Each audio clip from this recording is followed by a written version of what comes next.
I'm Dr. Donald Lowe, infectious disease internal medicine physician at Mount Sinai Hospital.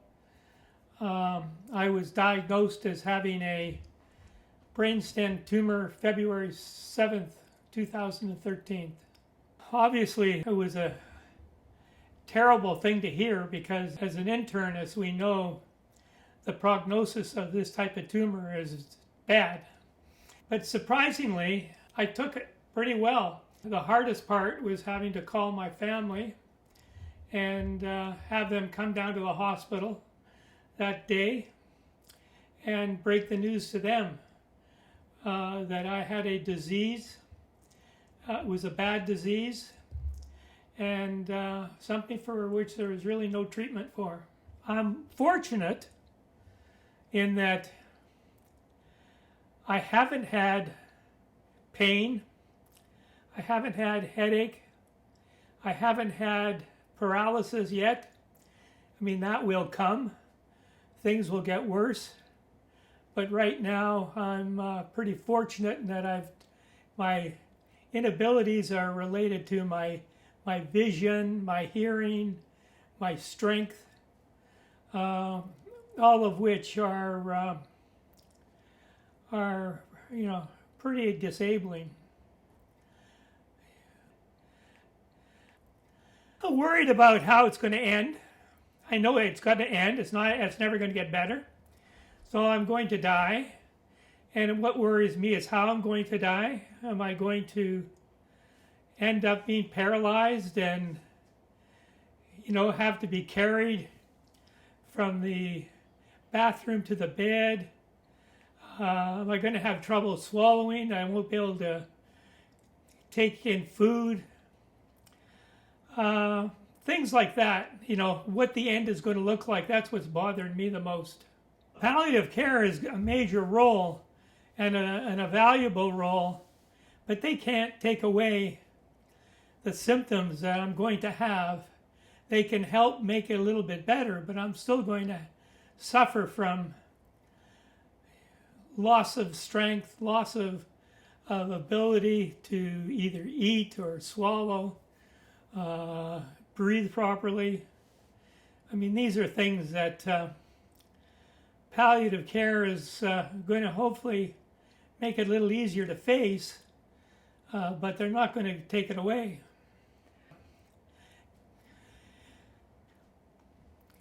Reel it up, and now we've pushed the button. See it? When I realized that I had a disease that was terminal, that there was no going back, I looked into alternative, making your own destination, deciding on your own outcome, deciding when you're going to die.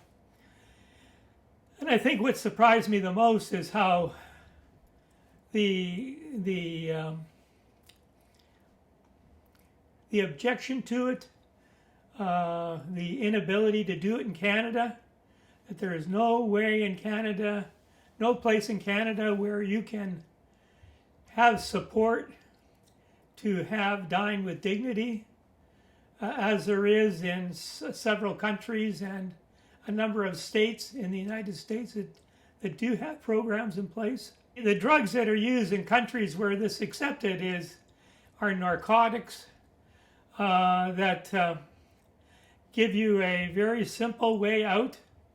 It's drinking a cocktail, and you fall asleep, and you do this in the presence of your family. And I've discussed this with my family, that they're all accepting to this. So, in countries where it's legal, it's quite easy to do, actually. In countries where it's not legal, it's pretty well impossible. In Canada, it's illegal, and it'll be a long time before we mature to a level where we accept dying with dignity.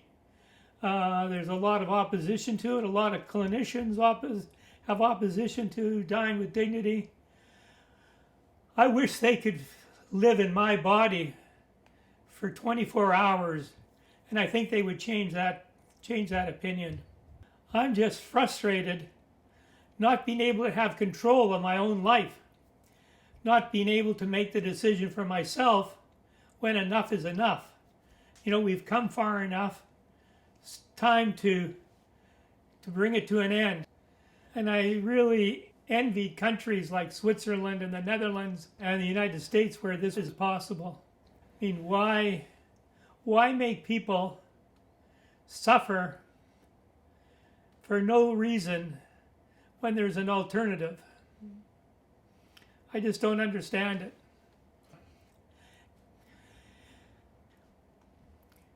The hope is that I'll die a painless death. That ideally I would go to sleep one night and I would not wake up in the morning. I would hope that I'm able to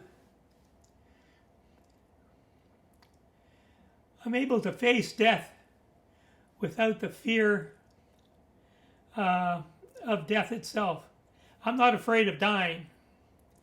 I could make that decision tomorrow. So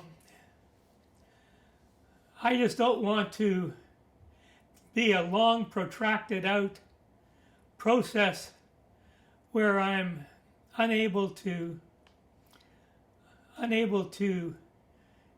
carry out my normal bodily functions and talk with my family and enjoy the last few days of my life. The fear is that is not going to happen.